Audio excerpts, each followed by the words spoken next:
Hello students, welcome to my YouTube channel JEE Math Guru, and in this lecture we are going to discuss the next formulae। जैसे कि हमने पहले lecture में formula number 6 तक plane topic के formulas discuss किए थे। Now this is the second lecture of the topic plane and now we will discuss the remaining formulas of the topic plane for MHT CET। So students, if you are new to my channel, please subscribe my channel and please hit the bell icon to get the notification of my newly uploaded videos। So students, in the last lecture हमने formula number 6 तक plane के फार्मूले discuss किए हैं। Now we will start with the formula number 7। All the formulas of the topic plane for MHT CET are very important. सभी फार्मूले आप लिख लीजिए, ध्यान से उसे पढ़िए। इन सभी फार्मूलेज का आपको प्रॉब्लम सॉल्व करने में काफ़ी फ़ायदा होगा। So see student, my next point is the plane AX plus BY plus CZ plus D equal to 0, this is the general equation of the plane, is parallel to x-axis if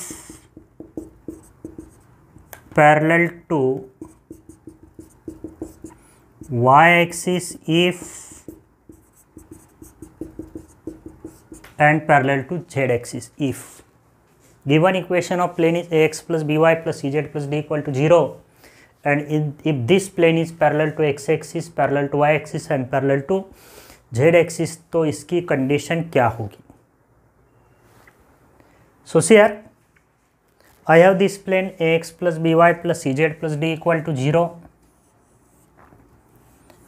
This is the normal to the plane। इस plane के normal के direction ratios क्या होंगे? जैसे मैंने last फार्मूले में discuss किया था, coefficient of x y z that is ABC are the direction ratios of normal to this plane. So direction ratios of this normal to the plane are ABC। Okay, now my first condition is if this plane is parallel to x axis. Suppose this plane is parallel to x axis, ये मेरा x axis है। This plane is parallel to x-axis. Now, if this plane is parallel to x-axis, this normal will also perpendicular to x-axis. Normal x-axis को perpendicular होगी। और we know the direction ratios of x-axis 1 0 0. Direction ratios of x-axis are 1 0 0. So as these two lines are perpendicular, A1 A2 plus B1 B2 plus C1 C2 0 होगा। So A1 A2 is A into 1 A plus B1 B2 B into 0 0 plus C1 C2 C into 0 0 equal to 0. So I get the value of A equal to 0. So if this plane X plus BY plus CZ plus D equal to 0 is parallel to X axis, then A equal to 0. Similarly, if this plane is parallel to Y axis, then B will be equal to 0. And if this plane is parallel to Z axis, then C will be equal to 0. Okay, so these are the three conditions of this plane to be parallel with x axis, y axis and z axis. So therefore, we can write the equation of plane which is parallel to x axis, parallel to y axis and parallel to y axis. Therefore, the plane if A equal to 0, plane becomes BY plus CZ plus D equal to 0. The plane BY plus CZ plus D equal to 0 is parallel to x axis. Now, if B equal to 0, plane becomes AX plus CZ plus D equal to 0. If B equal to 0, plane becomes AX plus CZ plus D equal to 0 and this plane is parallel to what? Y axis. So the plane AX plus CZ plus D equal to 0 is parallel to what? Y axis. And the equation of plane which is parallel to Z axis, if C equal to 0, the equation of plane becomes ax plus by plus d equal to 0. This is the equation of the plane which is parallel to what? Z axis. Okay. So one more thing, if the plane is passing through origin, if this plane is passing through origin, then d will be equal to 0. The plane ax plus by plus cz plus d equal to 0 passes through origin if what? D equal to 0. So these are the different conditions of this plane in general form.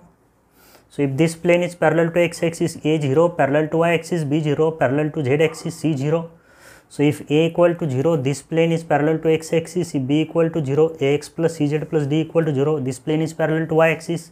And if c equal to 0, ax plus by plus d equal to 0 is the plane parallel to z-axis. And if d equal to 0, plane passes through origin. Now from this, I can write one important point here, students. Very, very important. Very, very important. Plane containing equation of plane. Equation of plane containing x-axis is containing y-axis is containing z-axis is. अगर plane में ही x axis है, y axis है या z axis है तो उस plane का equation क्या होगा? So equation of plane containing x axis देखते हैं. So this is the plane which contains x-axis. x-axis उस प्लेन में है या plane is containing x-axis. So अगर x-axis इस प्लेन में है तो इस x-axis पे ओरिजिन भी होगा. इस प्लेन में ओरिजिन भी होगा, यानी plane is passing through origin. So plane अगर पासिंग थ्रू ओरिजिन है तो d 0 हो जाएगा. Okay. Now this plane contains x-axis means this plane is parallel to x-axis. Plane में जितने भी लाइंस है सभी लाइंस प्लेन को पैरेलल होती है, यानी x-axis भी प्लेन को पैरेलल है. So if the plane is parallel to x-axis, then a equal to 0. So from this we get equation of plane which contains x-axis is by plus cz plus d equal to 0. Okay. Similarly, if the planes contains y-axis, then d will be equal to 0, b will be equal to 0, d and b will be equal to 0. Equation becomes what? Ax plus cz equal to 0. And if the plane contains z-axis, means it contains the origin, it means d equal to 0 and c equal to 0. It means plane equation of plane becomes ax plus by equal to 0. So students, these are the very important points for the equation of plane in general form, and this is my formula number 7. Now I am going to discuss the next formula number 8 of the topic plane for MHTCT. So students, अगर आप ये video देख रहे हैं तो आप please notebook लेके बैठिए और इन पॉइंट्स को नोट कीजिए. These are very very important points. जब आप प्लेन टॉपिक के क्वेश्चंस MCQ सॉल्व करेंगे तो इन पॉइंट्स का आपको काफ़ी फ़ायदा होगा. Okay, see the next point. Formula number 8, equation of plane. Equation of plane passing through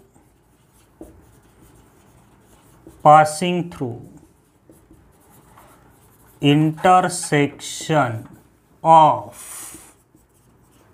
planes r dot n1 equal to p1 and r dot n2 equal to p2 each. These are the two different equations of the planes. This is first plane whose normal vector is n1 vector, and this is another plane whose normal vector is n2 vector. So equation of plane passing through the intersection of this two planes, ये दो plane है, इनके intersection से पास होने वाले काफ़ी सारे planes हो सकते हैं, तो फैमिली ऑफ प्लेन्स का इक्वेशन बनता है। So this is one plane, right, and this is another plane. So this is first plane, this is second plane, this is the line of intersection of these planes. So from this line of intersection there are infinitely many planes which are passing through this line of intersection. So this is the plane passing through the intersection of this first plane and this second plane. तो इसका equation हम लिखते हैं r dot n1 plus lambda n2 equal to p1 plus lambda p2. r dot n1 plus lambda n2 equal to p1 plus lambda p2. इसका original equation ऐसा है r dot n1 minus p1, r dot n1 minus p1 plus lambda into r dot n2 minus p2 equal to 0. अगर आप इसे solve करेंगे तो आपको ये इक्वेशन मिलेगा. So this is the vector equation of the plane passing through the intersection of this two planes. तो इसे शॉर्ट में आपको इसे इस तरह से ध्यान में रखने का है, equation of first plane plus lambda into equation of second plane equal to 0. Right side 0 बना लो, इसकी left hand side plus lambda into इसकी left hand side equal to 0. This is the equation of plane passing through the intersection of this two planes, and if you simplify this you will get this equation. लेकिन problem solve करते समय हम maximum time इसका Cartesian form ही use करते हैं, वो आसानी से हमें यूज़ करते आता है और प्रॉब्लम्स भी इजीली सॉल्व होता है. So if this plane has equation, if this plane has equation a1x plus b1y plus c1z plus d1 equal to 0, and if this plane has equation a2x plus b2y plus c2z plus d2 equal to 0, यानी कि equation हमें general form में दिए हैं, तो this equation becomes equation of plane passing through the intersection of this plane and this plane is a1x plus b1y plus c1z plus d1. Family of lines का equation आपने देखा होगा, u plus k v equal to 0, same type में है.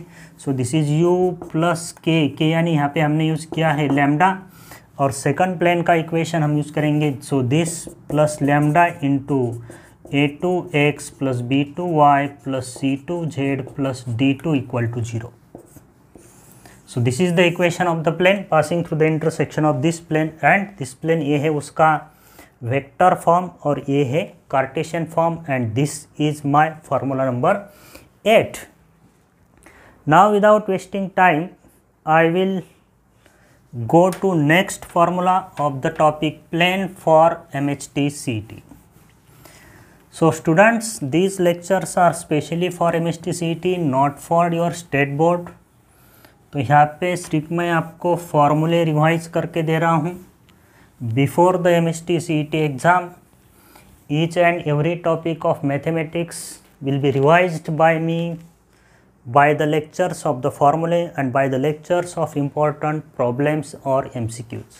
So the C students, next formula number 9. So in this formula I have to find the angle between two planes. Acute angle between two planes, acute angle theta between the planes r bar dot n1 equal to p1 and r bar dot n2 bar equal to p2 is given by. So what will be the acute angle theta between the two planes?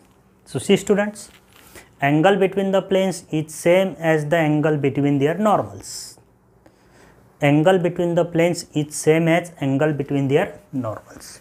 So if these two planes are intersecting each other, If these two planes are intersecting each other, so angle between them is theta. So this angle theta is same as the angle between their normals. So if normal to this first plane is n1 vector and normal to this plane is the vector n2, and if the angle between the planes is theta, angle between their normals is also theta. So this is one vector, this is another vector, and by dot product, हमें dot product में देखा है angle between the two vectors a and b is given by cos theta equal to a dot b upon mod of a into mod of b. तो वही formula होगा. So acute angle between these two vectors is given by mod of n1 dot n2 upon mod of n2 into mod of n2. So ये angle theta है, vector a vector b a dot b upon mod of a into mod of b. So this angle and this angle is same. So this is the formula for the acute angle between these two planes. अब इसका Cartesian form, अगर ये दोनों Cartesian form में हैं, अगर एक plane है a1x plus b1y plus c1z plus d1 equal to 0, दूसरा प्लेन है a2x plus b2y plus c2z plus d2 equal to 0.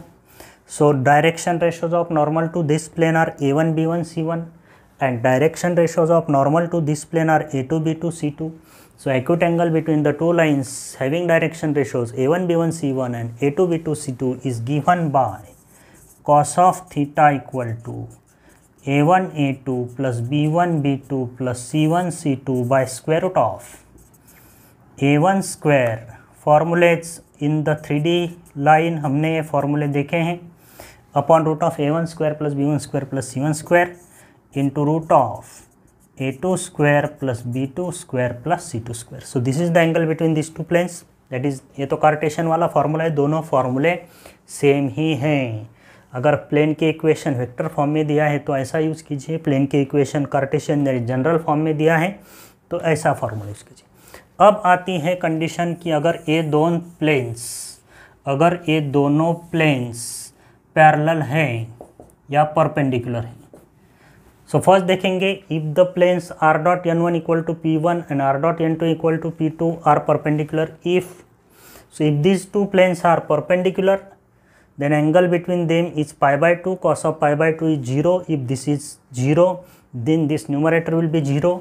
तो इनकी n1 डॉट n2 0 होगा. नॉर्मल्स भी परपेंडिकुलर हो गए. सो नॉर्मल्स परपेंडिकुलर हो गए. n1 vector is perpendicular to n2 vector, that is n1 dot n2 equal to 0. So these two planes are perpendicular if n1 dot n2 equal to 0. Now if these two planes are parallel if these two planes are parallel, if ये दो plane parallel होने की condition क्या है? अगर plane parallel हो गए तो उनके नॉर्मल्स भी पैरेलल हो गए. नॉर्मल्स पैरेलल हो गए यानी n1 equal to lambda times n2. Normals parallel हो गए तो one normal is scalar multiple of other normal, और we can say that n1 cross n2 equal to 0. Cross product of their normals, क्योंकि normals parallel होगी, collinear होगी, तो उनका cross product भी 0 होगा. So this is all about the angle between the two planes. Now see the next formula number 10. इसके बाद का फार्मूला हम देखते हैं, acute angle between the line and the plane. Acute angle theta between a line and a plane. Acute angle theta between a line and a plane. Okay. So acute angle theta between line का equation देखिए, r vector equal to a vector plus lambda times b vector, and the plane r dot n vector equal to p, r dot n bar equal to p. So acute angle between the line and the plane, line और plane का angle क्या होगा? So this is my plane whose equation is r dot n equal to 0 and this is the line whose equation is, इस line का equation है r bar equal to a bar plus lambda times b bar. So इस line पे vector होगा b bar, यानी this line is parallel to vector b bar. Okay. अब I have to find this angle theta between the line and the plane. So this is the normal to the plane. Normal vector क्या है? n vector. So acute angle between the line and the plane, if ये angle theta है, I have to find this angle theta, या हम ये angle consider करेंगे theta. Angle between the line and the normal is theta. So ये होगा cos of theta is equal to B bar dot N bar, B bar dot N bar upon mod of B bar into mod of n bar. So if but this total angle is pi by 2, so this will be pi by 2 minus theta. So okay, ऐसा करते हैं, this is theta, this is pi by 2 minus theta. Pi by 2 minus theta is the angle between b bar and n bar. So यहाँ पे आएगा cos of pi by 2 minus theta, but cos of pi by 2 minus theta क्या होता है? Sine theta. So it is b dot n by mod of b into mod of n. So acute angle between this line r bar equal to a bar plus lambda times b bar and the plane r bar dot N bar equal to p is sine theta equal to B bar dot N bar upon mod of B bar into mod of N bar. Now अब हम condition देखते हैं कि line plane को parallel होगी तो क्या condition होगी, लाइन प्लेन को परपेंडिकुलर होगी तो क्या कंडीशन होगी. So line r bar equal to a bar plus lambda times b bar is perpendicular to plane r bar dot N bar equal to P if and this line is parallel to plane r bar dot n bar equal to p if. Okay, तो पहले condition देखते हैं.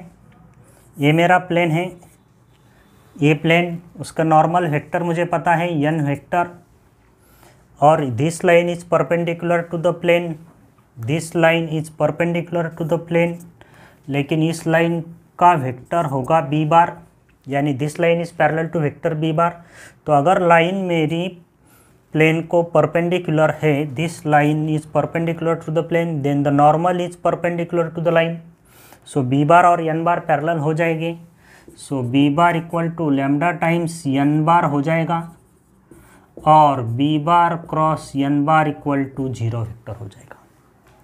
अब देखते हैं, अगर अब line plane को पैरेलल है, if the line is parallel to the plane, so vector along the line is B bar, तो ये लाइन को ये एन बार वेक्टर परपेंडिकुलर होगा. So B and N vector are perpendicular, तो इनका डॉट प्रोडक्ट 0 होगा, B dot N equal to 0. So this is the condition that the line is parallel और perpendicular to the plane, and this is the angle between, this formula gives the angle between the line and the plane. Now we will discuss the next point, length of the perpendicular का formula, formula number 11. Length of the perpendicular of the from any point on the plane. So here next formula हम देखते हैं, length of the perpendicular. अगर मेरा ए point है, इस point A का position vector A है, and this is the plane whose equation is are bar dot N bar equal to P. If I draw perpendicular from this point P on this plane, तो इस perpendicular की length का formula है, this perpendicular distance D is given by mod of A dot N minus P, mod of A dot N minus P upon mod of N bar. So इस फार्मूले को आप अच्छी तरह से ध्यान में रखें. Length of the perpendicular drawn from the point a whose position vector is A bar on the plane whose vector equation is r dot N bar equal to p is mod of A dot n, mod of a dot n, mod of a dot n minus p upon mod of n bar. इसी का हम अब Cartesian form देखते हैं।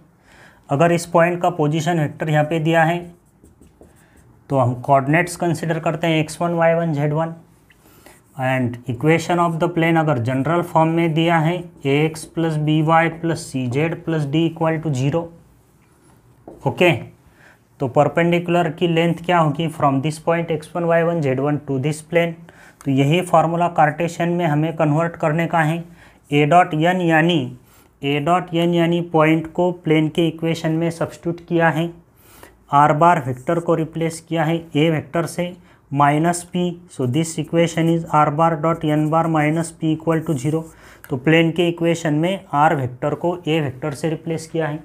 तो इसी तरह से मुझे प्लेन के इक्वेशन में x y z any point होता है तो एक्स वाई जेड को रिप्लेस करने का है x1 y1 z1 से। तो this perpendicular distance d in the Cartesian form becomes ax1 plus by1 plus cz1 plus d by mod of n bar है। So n vector has direction ratios, that's normal vector has direction ratios ABC.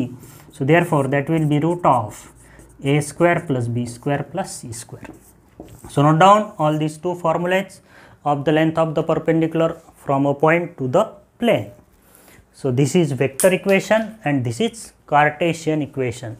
Now I will discuss the next formula number 12 of this topic, plane for MST-CET.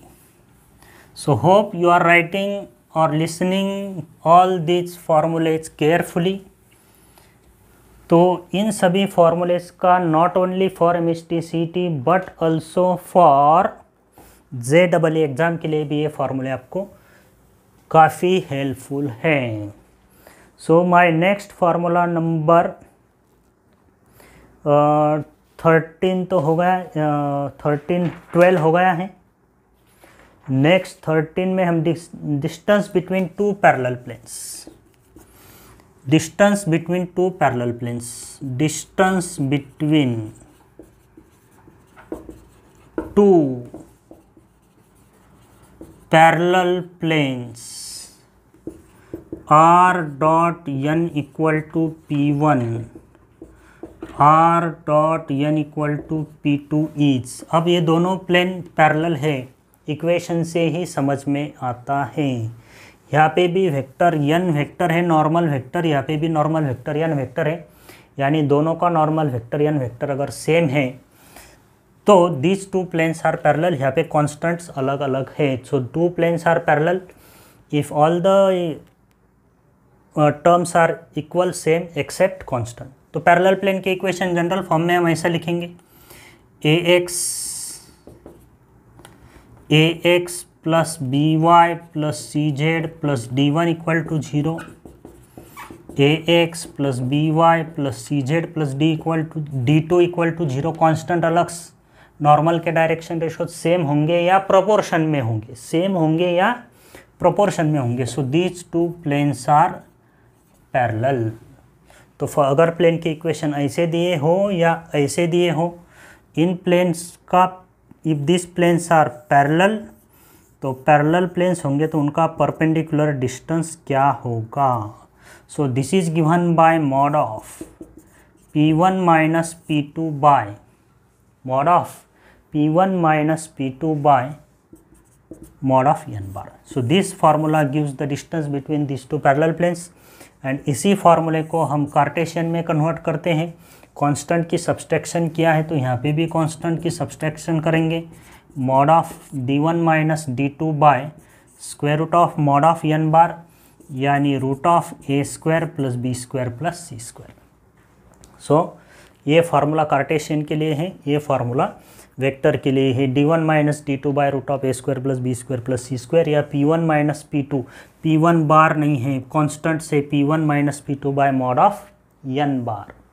लेकिन formula use करते समय coefficient of x y z should be equal, या यहाँ पे n bar vector भी equal होना चाहिए। Equal नहीं है तो उसे इक्वल कर सकते हैं किसी नंबर से डिवाइड करके या किसी नंबर से मल्टीप्लाई करके, अगर प्लेन्स पैरेलल है तो।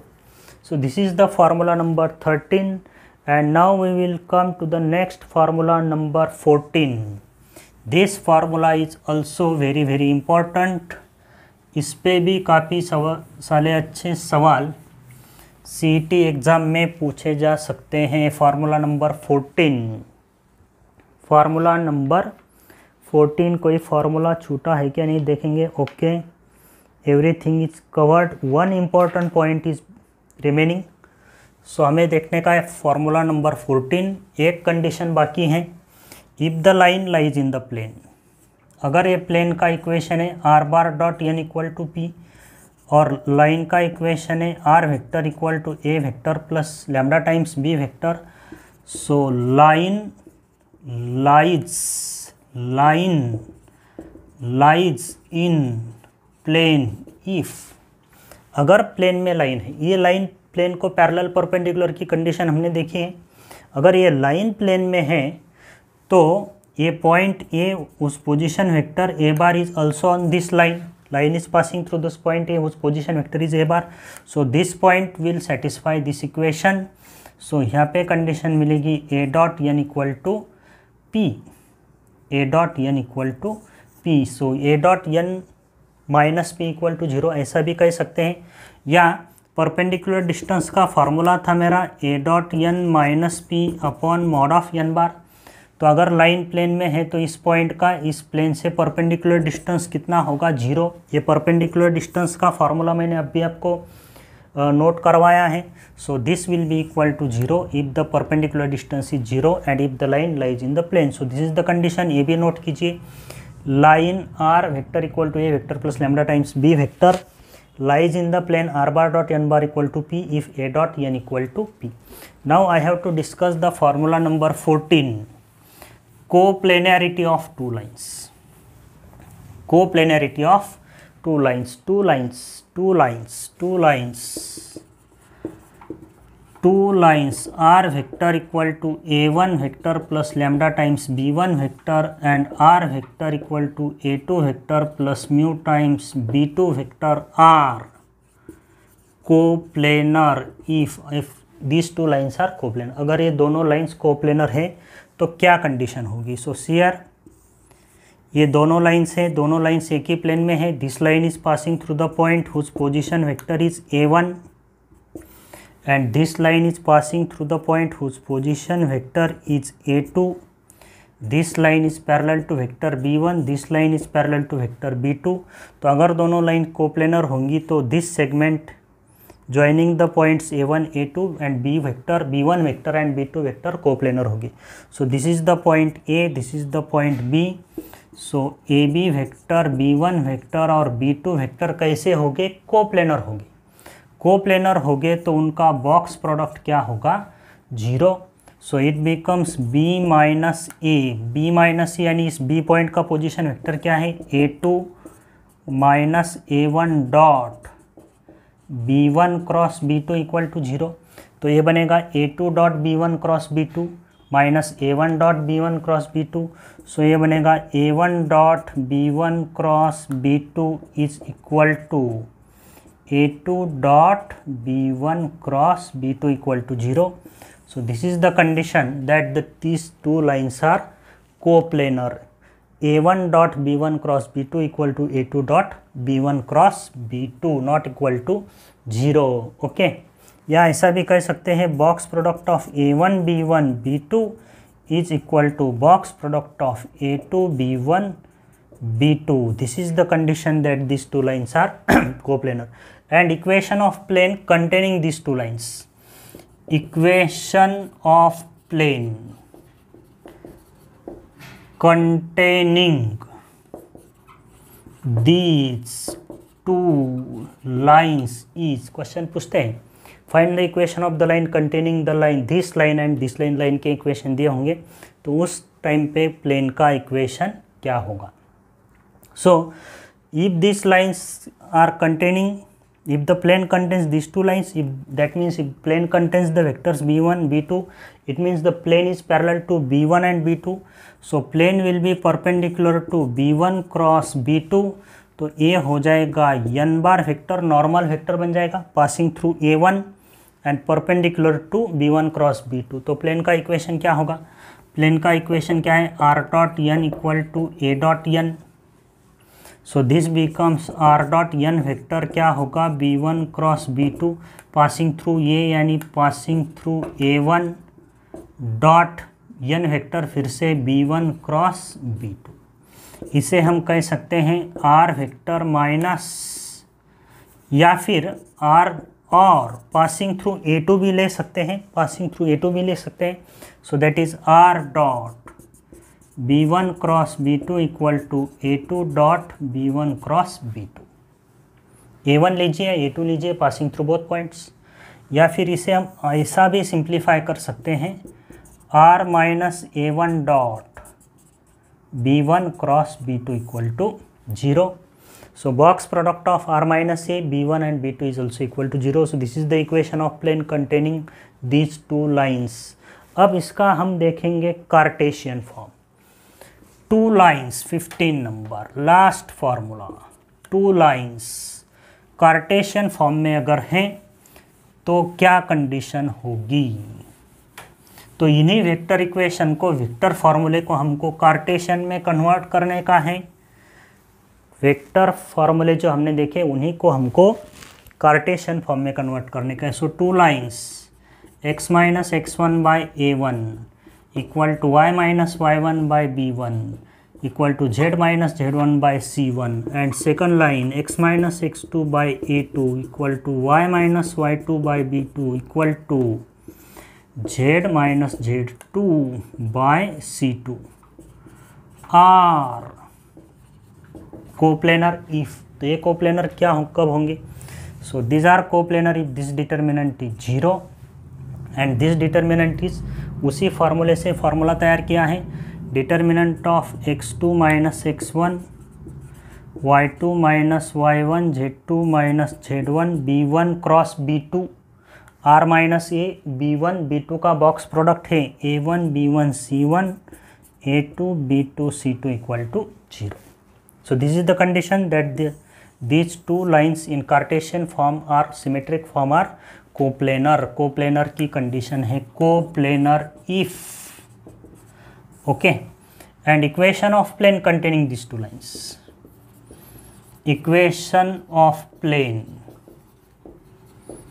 containing these two lines is क्या होगा।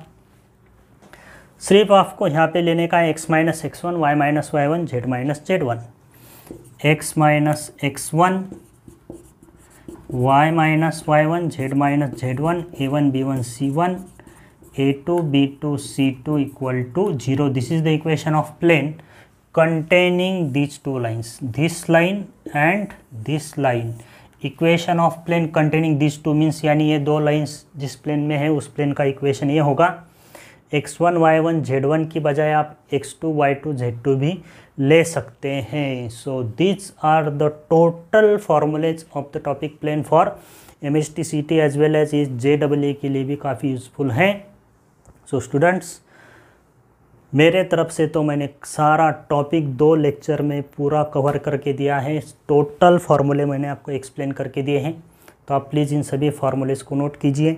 अगर आपको ये फार्मूले अच्छी तरह से पहले से आते हैं तो आप एक बार वीडियो देख के इसको रिवाइज़ कर लीजिए, क्योंकि इन सभी फार्मूलेज़ को हम नेक्स्ट 2 लेक्चर्स में इम्पॉर्टेंट प्रॉब्लम सॉल्व करने में यूज़ करेंगे. Okay students, bye.